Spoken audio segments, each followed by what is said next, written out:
Welcome.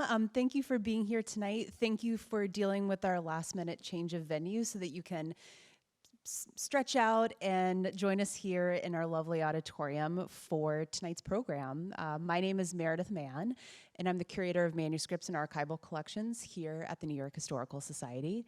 And I am thrilled to welcome you to Primary Source, a series of free and public programs exploring how the Patricia D. Klingenstein Library, right here at New York Historical, supports new research and historical inquiry.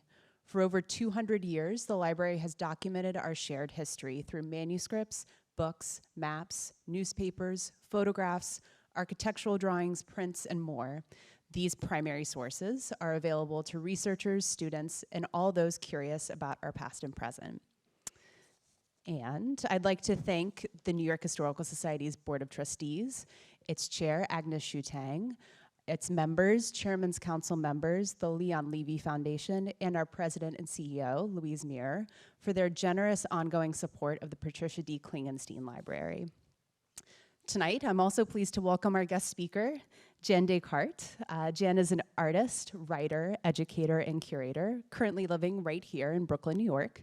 She earned her BA from Syracuse University, her MFA from Carnegie Mellon, and her MLS from CUNY. She is the co-creator of Heartland Comic, a collective member of Pop Jam, and educating curator at Bookland Inc. Jan's current art practice includes zines, papermaking, and printing, and is concerned with memory, empathy, personal subjectivity, and accessibility.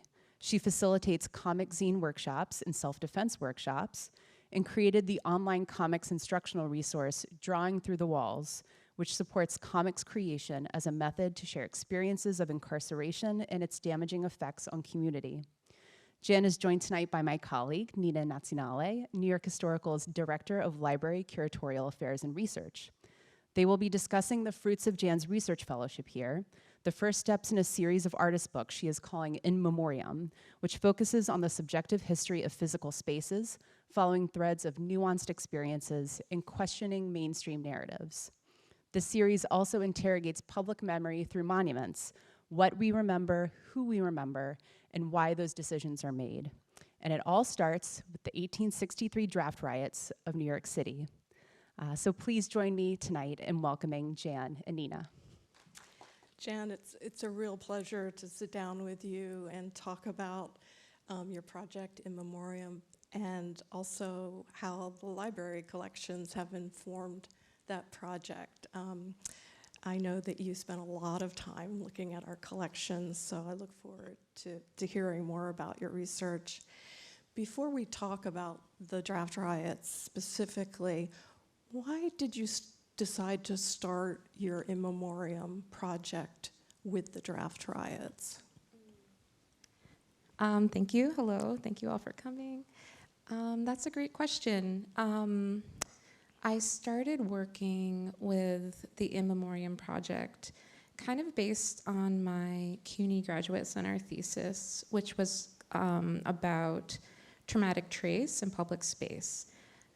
In that thesis, I argued that we need an acknowledgement of trauma in our environment. I think that history can be written by the winners or the oppressors, and it made me really wonder what kind of history was kind of swept under the rug, basically. And that was something I dealt with in that thesis paper. So I was already working and kind of thinking about monuments and memorials and how we interact with them in our public space. Alongside that, my art practice, in the past 5 years, I've been working on paper making, and that was culling paper making materials from plants or generally refuse from the natural environment. That might be my backyard, that might be upstate, where I'm from, my hometown. It might be in a park. And I've been really interested to know what happened in that space. What does that paper mean? And so that kind of led me to the In Memoriam project, where I was planning on doing site-specific monuments, essentially, thinking through what happened in that space. And so on to the draft riots. Do you want me to talk about the draft riots briefly? Yeah, I think it would be good to just give us an outline. I'm sure most of our audience knows a little bit, but just and what drew you to this series of events in July 1863. Absolutely. So I'll talk about the draft riots, and then I'll mention why my art practice kind of brought me to that subject matter. Great. The draft riots, and feel free to jump in, because I know probably everyone in the room knows a lot about. It's a complicated Mm-hmm. event, Yeah. series of events. It Yeah. is. Yeah. So the draft riots were July 13th to July 16th, 1863 in New York City. It was a reaction to the Enrollment Act, which was a draft for the Civil War. There was a lot of losses, so they needed more soldiers, basically. The thing about the Enrollment Act is that people could purchase their way out of it for $300, which at that time was about a year's salary for someone. So that obviously favors the wealthy. Mm-hmm. So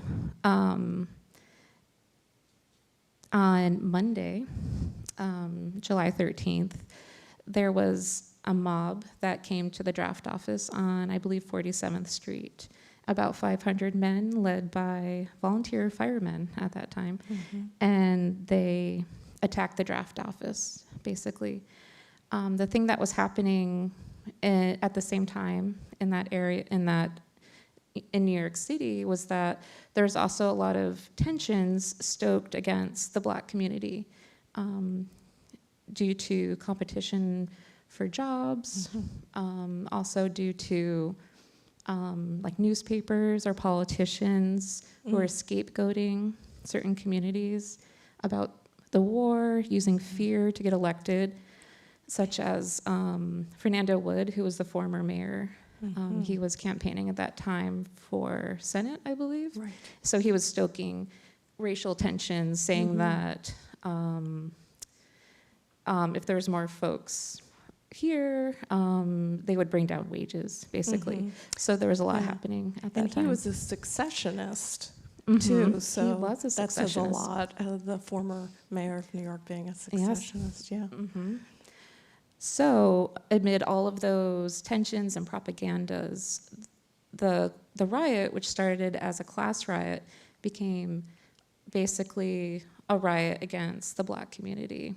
It became very violent. It lasted for 3 days.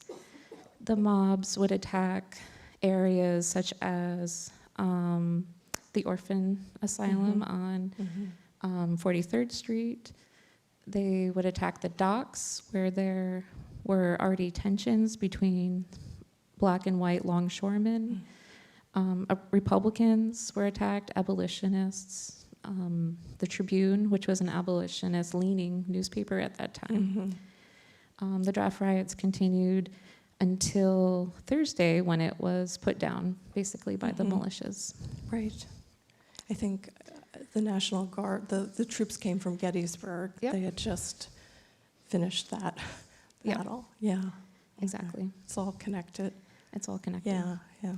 So I guess to the second part of your question is, why did I decide to do this project about the draft riots? So that's because my interest in memorializing and monuments, and I hadn't been able to find a memorial to the draft riots. It's also not something I learned about in my New York State public school education. And my friend Graham Stinnett mentioned it to me.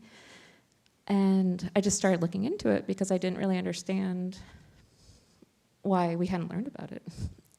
And since it took place in so many spaces, it seemed like something that needed multiple locations, basically. Locations being pages in my book. Yeah, that makes perfect sense.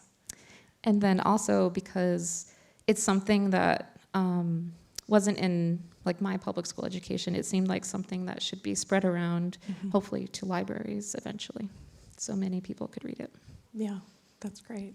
Yeah, I can say that before I started work here, it's been a while, 25 years, I was not taught this either in high school or college.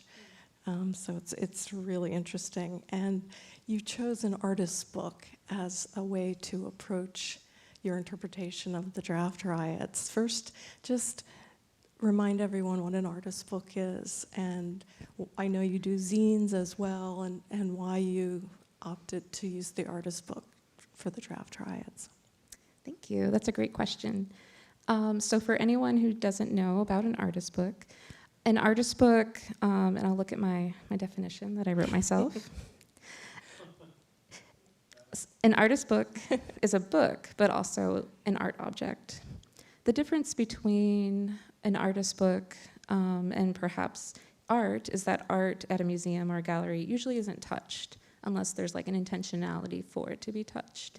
But an artist book is meant to be touched and it's meant to be handled. And that's something that seemed really important for this project, that I didn't want it to simply be viewed, I wanted it to be interacted with. So I feel like that is a really interesting accessibility, especially because I'm hoping it lands in libraries and that it'll be used. Yeah. And a zine is also something that's self-published. Oh, and to back up, an artist book is usually unique or a small edition. So it's also, so my artist book will be about 10. It'll be an edition of 10. And a zine would be an open edition, it's handmade. It is something that is accessible in terms of the price that people can buy it. They're usually under $20, right. Which is something that is really interesting to me in terms of zines and zine culture, that while there might not be thousands of them, like a magazine, when you can get your hands on it, you know, it's accessible and it can spread really interesting information and subjectivity. Right. And it's tangible too. I think in a digital world, there's a power in that, for sure. So I know you are focusing on specific people that were affected by the draft riots, and so many people were. It was hard to escape. And one of those people was Mary Costello. Tell us about her. Yeah, I have a few people who I might share little stories about. Absolutely. That through my research at the Historical Society, their stories came up over and over. Mary Costello in particular was interesting just because I saw her later in records, you know, past the riots, which is something that was really interesting to me because sometimes voices are silenced in the records that we have access to. And sometimes voices, when they're silenced, they might show up in government documents, like Mary's did. So Mary was the wife of James Costello, who was unfortunately murdered near their home on 33rd Street, I believe. And she went with her children. He was killed after he defended himself against a mob. And she jumped a fence with her children and took refuge at a police station during the riots. And then I read her story in newspapers and in memorials, in various publications from that time. And later I was reviewing a document that talked about reimbursements from the city, and I saw her reimbursement request to the city. And I don't remember offhand how much it was, but it was really interesting to see basically a story told from someone else's point of view, and then her telling her story about what happened to her and then what she lost. So there was a structure in place for people to apply to be reimbursed for the death of their loved ones or property. I don't know. Yeah. Unfortunately, they would only reimburse for property. I see. So someone else was applying for reimbursement also for a dramatic injury. Yes. And property damage, and they would only allow property damage. Okay. Yeah. So Mary had property damage? Okay. Yeah. Yes, her home was sacked, I basically. see. Okay. So something else I want to talk about is I brought a page from my book that in another space we would show, and that was about Nancy Robinson. Nancy Robinson was fleeing with her husband,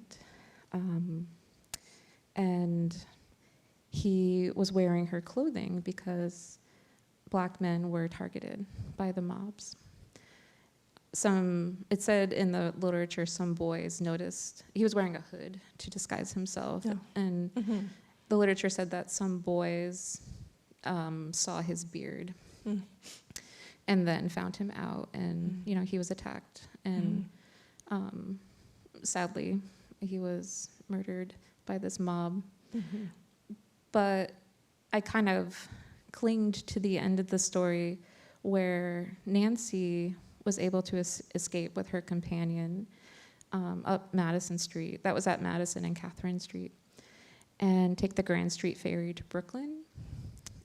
So I spent a lot of time on the Brooklyn side of that ferry, which is the Grand Ferry Park in Brooklyn, and just thinking about all the people fleeing and how that atrocity, how horrible that is. And that kind of became the center for the first page that I made in the book. And kind of that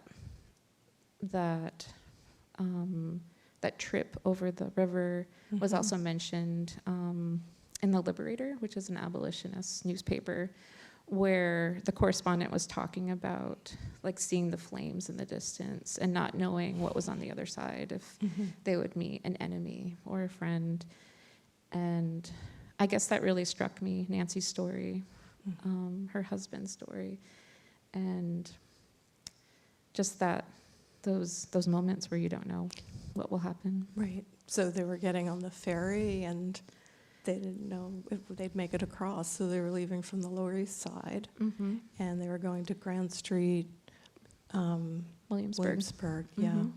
Yeah. And were the ferries were running, and did you get a sense that there were a lot of people on the ferries, or was that hard to tell? That was hard for me to tell. I also had a question from someone if folks had to pay for the ferries. And I was like, I don't know. It hasn't shown up in my research yet. Right. I would hope they would have waived whatever fee for those particular days. Yeah. And I also wonder whether were mobs onto this, that people were fleeing, and did they make their way down to Madison Street or Catherine? I mean, were they popping up everywhere? I think they were popping up everywhere. Definitely along the water, targeting folks who were working at the docks. They didn't really target the 5 Points. For some reason, the 5 Points, which was in the Gangs of New York, actually wasn't really involved, which is kind of interesting. And from my research, it wasn't extremely far uptown. It was kind of ended around the 40s. Yep. Okay. And the Colored Orphan Asylum was burned down, and the children fleeing. Where did they go? What happened to them? Yeah, it's really horrible, and that is also mentioned in the Liberator article, seeing the flames of the orphan asylum just burning into the night. So there were about 233 children at the asylum, and amazingly, they were all let out. They left, I believe, through the back door, and they were unharmed. Great. In a story I read, someone in the mob challenged the mob hurting a place where children lived, and that person was beat. So no more challenges, I would assume. And then the Colored Orphan Asylum was burglarized. Everyone took out everything, mattresses, like everything, and then it was set on fire. The children went to a police station on 35th Street. And then I've read a few different accounts of where they went after that. I've read that they went to Blackwell Island, Randall's Island, and recently I read Rikers Island. And I think the most likely is Blackwell's Island, because I read that a lot of folks in the Black community took refuge there. Okay, which is now Roosevelt Island, Yes. so people can picture that fairly close to Manhattan, but still, you got to get across the water. Yep, you gotta get across the water. Later, the children were moved to, this is where I will look, to Carminsville. And I don't know where Carminsville is. I believe it's upstate.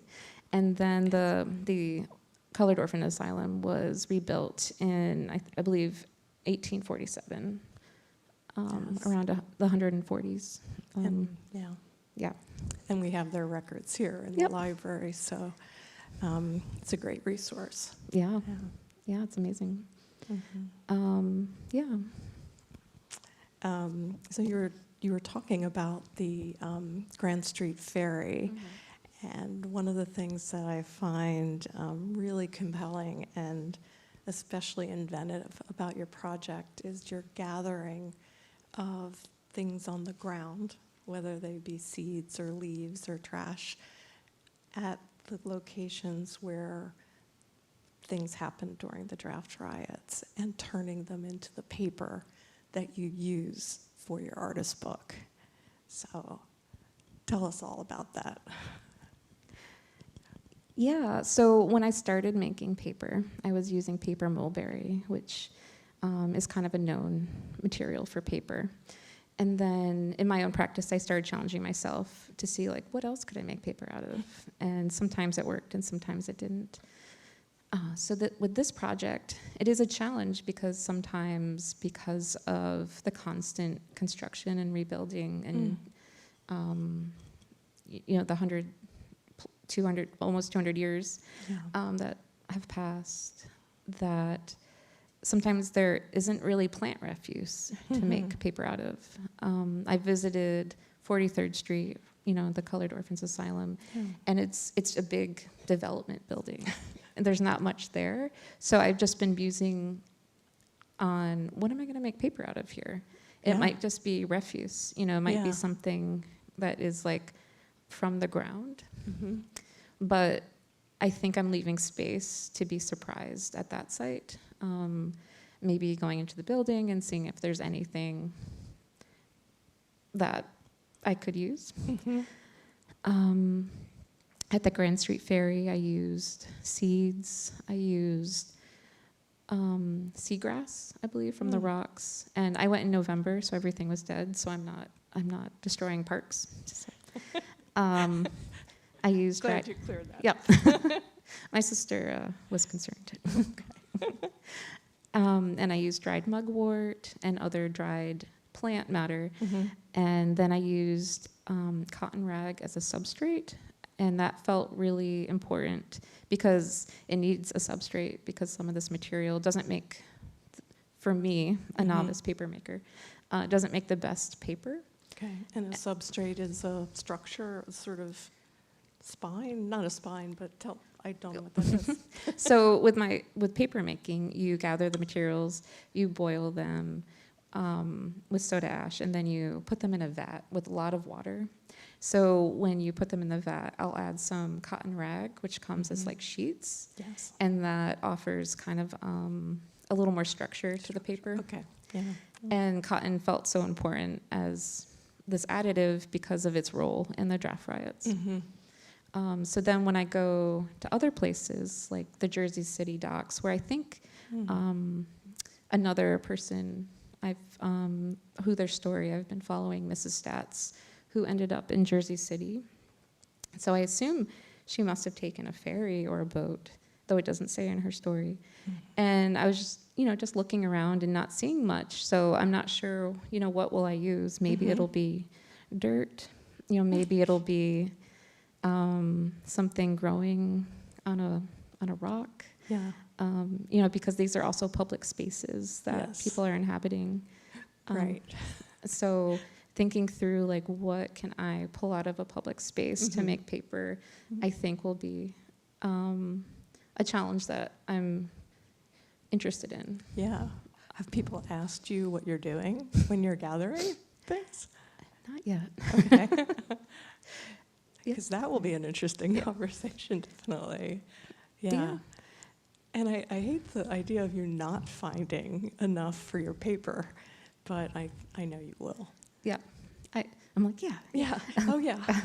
I hope so. I think following the thread, which is kind of what I did at the Historical Society, I think it'll reveal itself, basically. That's great. Yeah, and like for Jersey City, I was trying to find Mrs. Stats recuperated at Arthur Lynch's house, someone who, like a good Samaritan who cared for her. And so I was looking through the census records to try to, find him. And he's not there, not so far. So that's kind of some continued research because the other angle is to tell a story. A story has many threads. So I think that's part of the process of, maybe not the Jersey Shore docks, but maybe something else along that path. Right. Yeah, and you're trying to capture the spirit of the events and the history, and I keep thinking about what you said, that there is no memorial or monument about the draft riots. Yeah. And that is pretty stunning considering how violent it was. And yet, the whole idea of metal sculpture, that just is not appropriate for this. It's not respectful. Yeah. So I feel like you're getting in touch with it tangibly through the materials and the spaces. You're really navigating the spaces. It's just fascinating. Yeah. Yeah, I read in one of the readings I did, someone mentioned that there were plaques at the Colored Orphans Asylum, but I haven't seen them. That makes sense. Yeah. I haven't seen them, and you went there and you didn't see them. I went there and I didn't see them, but maybe I didn't see them, or this account was in the past tense. So there's also, a bit of uncovering, like what happens. Yes. Was something there and it's not there? Was something there I didn't see it? Yeah. Yeah. It's all possible. And I know you looked at so many different kinds of things when you were in the library. Were there any, documents, letters, reports that made a very especially strong impression on you? Yeah, I mentioned it slightly, but it's document 13. Yes, Yep. Which is an official city report. It's been really interesting going through that. I'm still going through my documentation of it and trying to understand the data, I guess. So as I read through it, you get a sense of someone's life in some way through their property. And you might also understand who was maybe not at their home at the time, maybe they were away at work. You might understand how many people were in their household. Also, that can be found in a census record. And a really interesting thing I found was the personalities of the examiners. There's one examiner, F.R. Lee, who I find to be distasteful. Okay, tell us more about that. I just think it's interesting in a government document that your personality will come through. Very interesting. And the other examiners, at least so far in my reading, I haven't felt their presence. It seems very neutral, like Birdseye is another examiner. But F.R. Lee I find to be very racist, very misogynist, and through little aggressions that are in the text. It really comes out.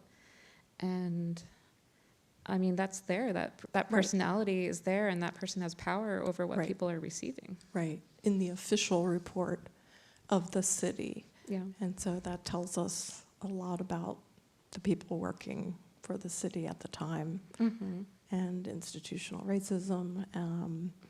And I'm finding a lot of scholars these days are going back to, I call them mundane primary sources. It's just kind of really drab reports that, you know, can seem tedious when you're going through them, but if you slow down enough to really look at them, there's so much there, and often they answer questions, you know, people's applications in courts and all kinds of things that just is part of the official record. It gets recorded.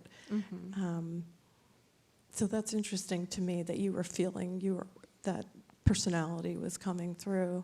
I'm not surprised, but it, you know, it's there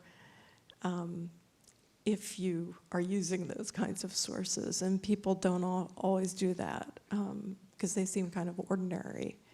Exactly.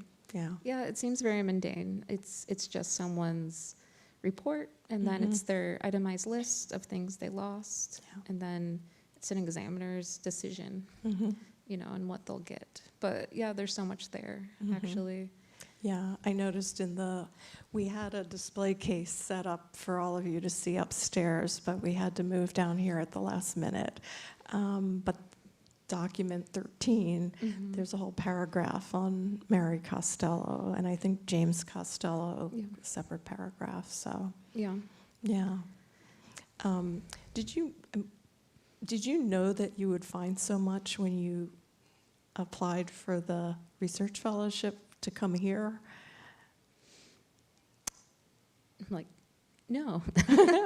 I think I was open. I think that's the important thing. If you want to research something, to be open and to follow the threads. Yeah. Because you don't know what source might lend you further understanding. I'm very glad you decided to apply here, because it's a great place to do that kind of research. And I love, there's a creativity to researching, I think, and you get inspired moving from one place to the other, and sometimes you come back to where you started, but sometimes you go completely different direction or in different directions. So it's just exciting how you've used our collections, because it's a scholarly project. It's also a visual project, and so that is a little unusual for us, and that makes it even more compelling and exciting. Should we? Okay.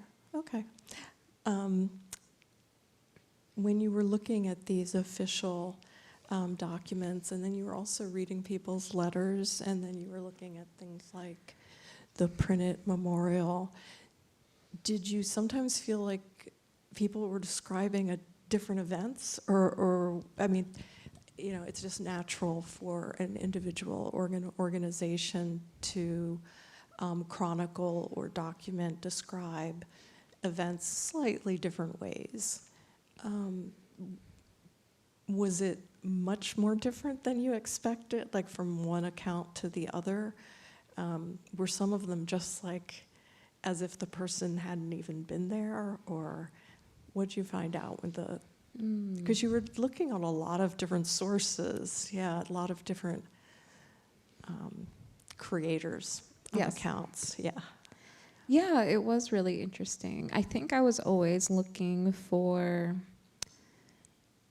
voices that might be silenced, like voices who weren't wealthy, or voices from the Black community.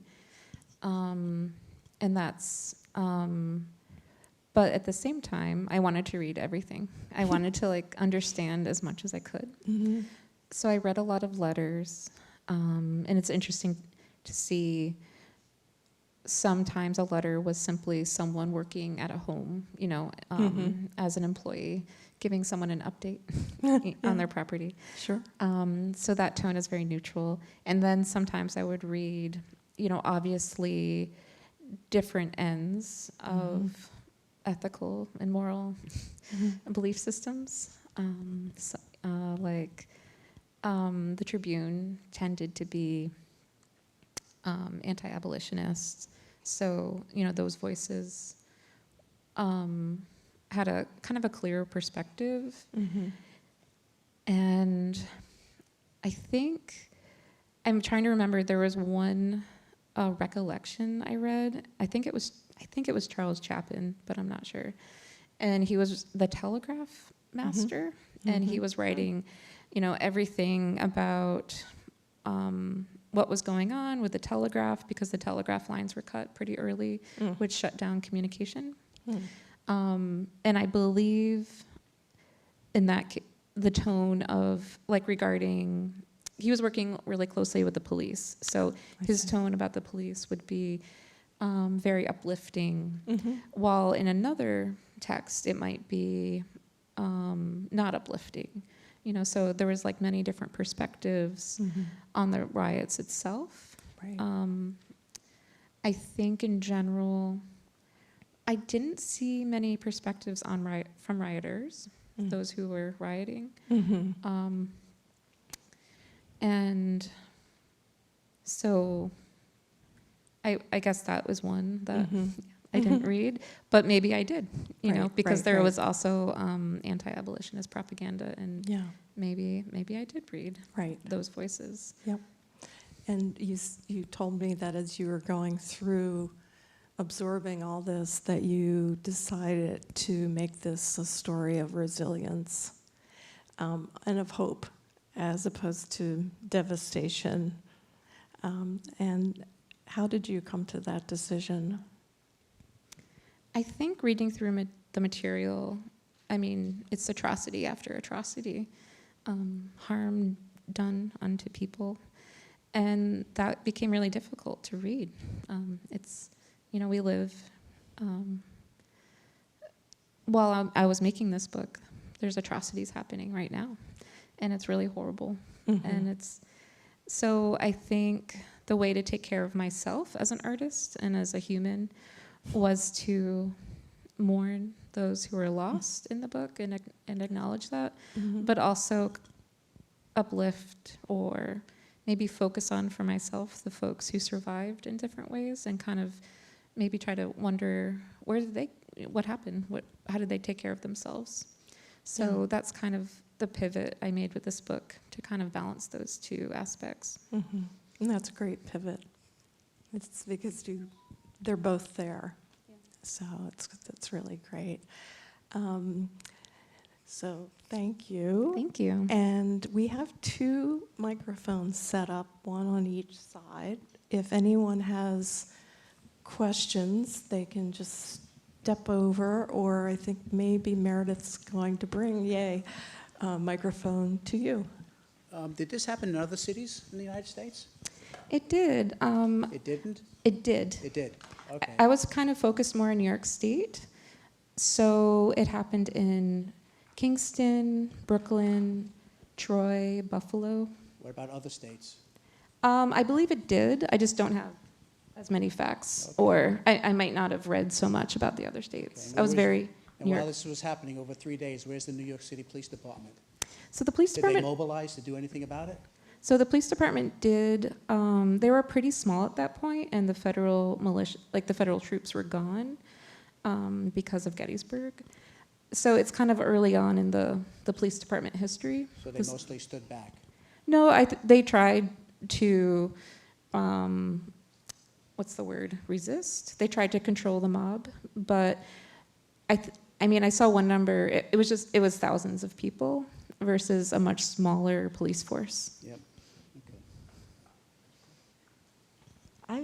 Would you tell about, it looks like 4 business cards or something with people's names up here. Could you tell about those? Those are draft cards that would go into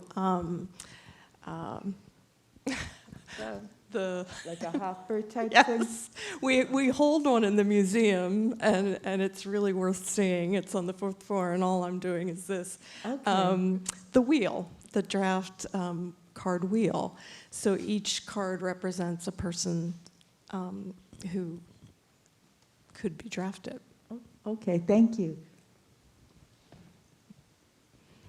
Hi, I'm curious about your creations that memorialize the events. Where can we see them? Are they on view here? I didn't get that from the conversation. The existence and the display of your creations. Thank you. My artist book is still in progress. I brought one page today that I was going to show upstairs. So we could show it after if anyone wants to come see it at the front. When it's finished, it'll be distributed and online, and I'll let the Historical Society know where they will live. And also the zine. There'll be a zine as well. What exactly is a zine? So a zine is a self-published publication. Sorry to use two words that are so similar.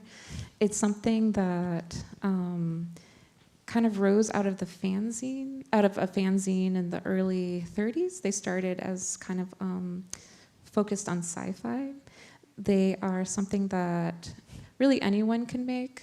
They're usually do-it-yourself, kind of DIY, small editions, often handmade publications that might be available at a zine fest where people kind of congregate and trade or sell zines. Also bookstores like Blue Stockings or Printed Matter. Yeah. Yeah. I have a couple of questions, if I may. When you said they turned off the telegraph, did you have a sense it was because they thought that they were trying to halt communication between organizers so that it would stop this, the organization, or that it would actually stop the policing and serve as a preventative kind of, protective mechanism? Yeah, thanks for that question. To clarify that, so the mob actually used axes to cut the telegraph lines because they wanted to impede communication outside of the city so that they could kind of hold the city hostage. So there was communication within the city, just not from Manhattan outside? Definitely not outside. I believe there was some communication within the city with lines that weren't cut, but I don't have a citation for that. So. Okay, and my other question is, there have been, the problem of rich people not serving and paying in order not to serve is a problem that goes back to the 13th century. So, and it's something that has caused huge amounts. Would you say what pushed this over the edge, though, was the fomenting of all the racist stuff? And it's also a question of to why it didn't happen, or are you linking any of this to? Were there any other kinds of, large-scale riots related to the fact that wealthy people were not serving and could pay their way out? I think the fact that this became so violent and widespread relates to the racism that was being inflamed at that time. New York City has a history of riots, which I can't totally name at this moment, but there is a bread riot and there's also a theater riot. That's kind of like a nationalist riot versus British. But this is the only one about the military and military service? To your understanding? The theater was Yes. Irish and English. Oh. Yeah. What was your question? I'm so sorry. Sorry, but this is the only one related to military service, to your understanding? I don't think I can say that particularly, but this is the only one that was widespread violence with widespread death between, like 200 and 1,200 people, particularly pointed at the Black community. Thank you.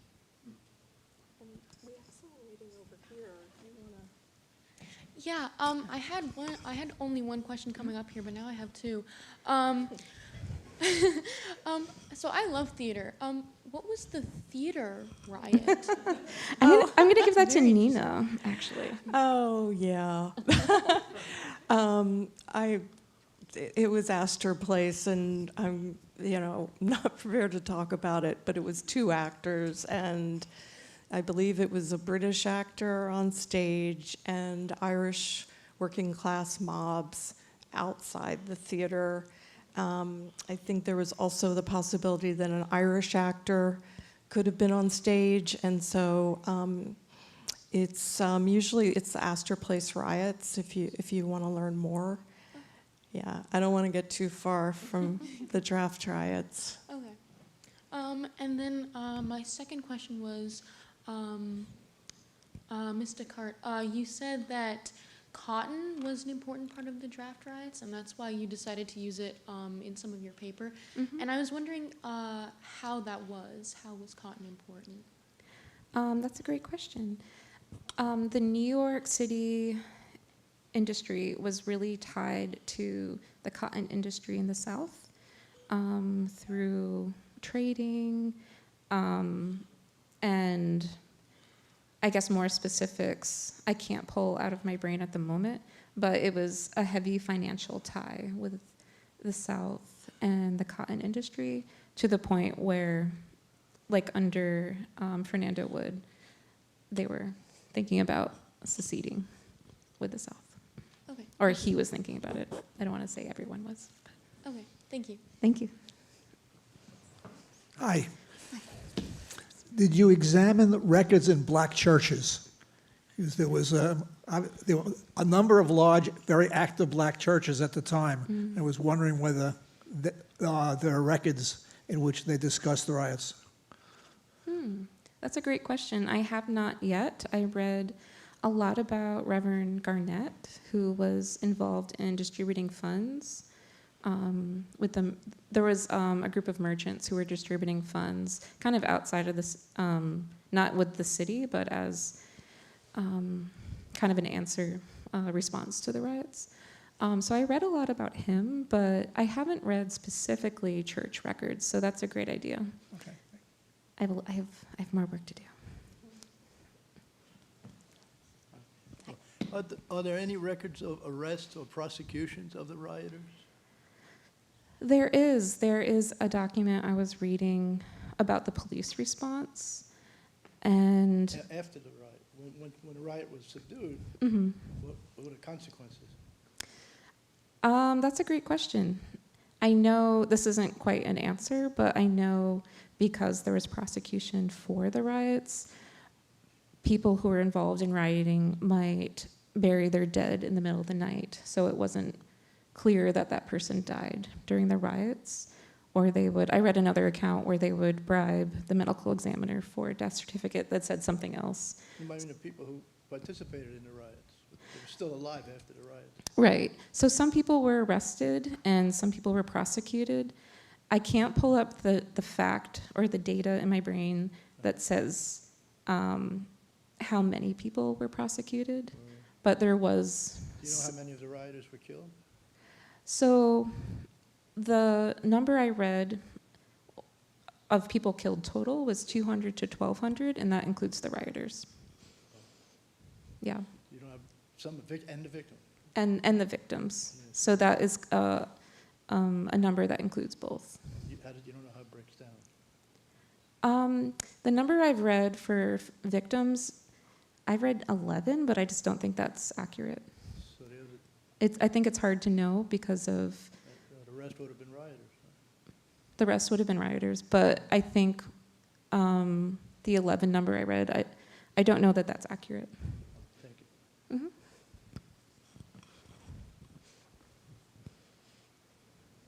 Any other questions?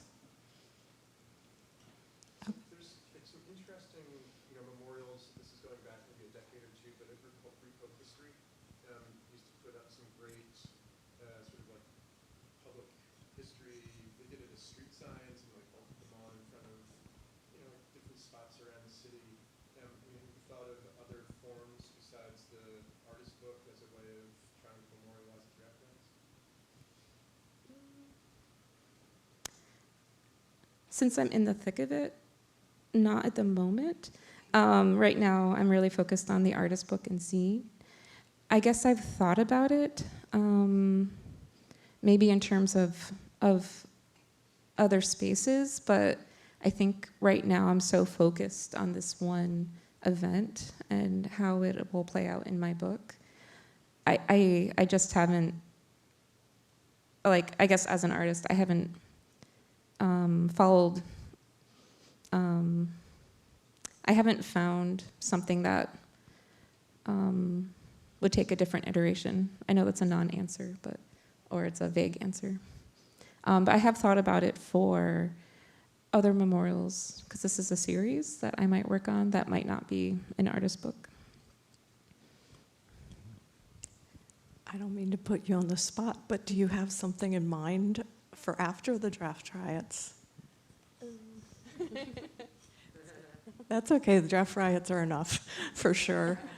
I'm kind of interested in upstate histories, Okay. like where I grew up. So Yeah. I'm interested in the time periods before 1827 in upstate New York. Right. It's kind of a rich history between the rent strikes, Right. and also people involved also in slavery Right. So 1827 being the abolition of slavery in New in York State. New York State. So that's Yeah, that kind of makes where I'm sense. pointed to next. Yeah, that's great. Okay, one more chance for questions. Jan, this was so great, and I'm just so happy to be able to sit here and talk with you about your project and in memoriam, and specifically the draft riots. And I want to thank everybody for coming out on what I understand to now be a rainy night. I haven't been out in a few hours, and this is part of a series, and there's more to come, so you can check the website for more information. Thank you all. Thank you so much.